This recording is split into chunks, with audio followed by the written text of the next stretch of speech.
of domestic tyranny, funk philosopher Betty Davis inventing her own erotic lexicon, and intergalactic trio La Belle delivering Afrofuturist theory all up in the club. Theirs is a history of the utopic and the transformative, the strange and the strategically unruly. Diana, reaching out and touching the hands of the multitudes in the Central Park rain. Afro-punk godmother Grace driving Atlantic world nightlife right to the edge, while polystyrene and skin work on burning the whole house down.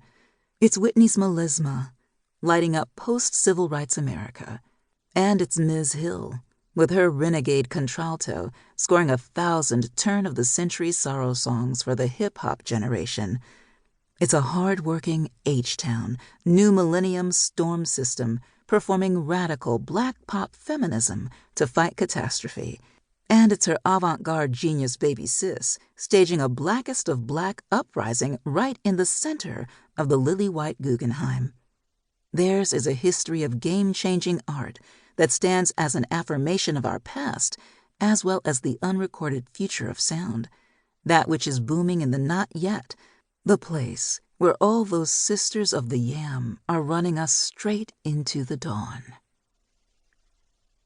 Shake That Thing: The Secret and the Subterranean Dimensions of Black Women's Sounds. Liner Notes for the Revolution tells the story of how Black women musicians have made the modern world. It is the first extensive archival interrogation of what ethnomusicologist Christopher Small has famously referred to as the musicking, extending in all directions in our world, made by women who have been overlooked or underappreciated, misread and sometimes lazily mythologized, underestimated and sometimes entirely disregarded, and, above all else, perpetually under-theorized by generations of critics for much of the last 100 years. These critics and tastemakers, collectors, and far too many scholars have engaged in a long game, one that involves oversimplifying, simplistically romanticizing, and at key moments rapturously cry me a river sentimentalizing the complexities of Black women musicians' work. It is the problem of their hold on the narratives about Black women's sonic artistry that constitutes a significant portion of this book. But make no mistake, they are not the stars of this show. Rather, it is the remarkable sisters who both have made and have been thinking and writing about Black women's music for over a century now.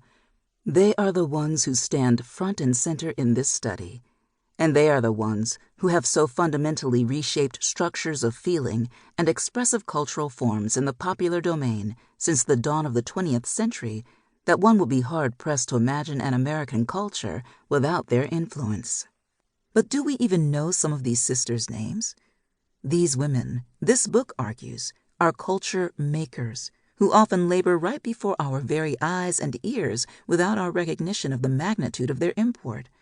And the revolution that they waged was one in which the articulation of more life could, for a dispossessed people, be sounded out in many registers and tied to the core meaning and vision of liberation itself. Implicit in so much of their work is the stirring and glorious declaration once made by Zora that, "You don't know us Negroes."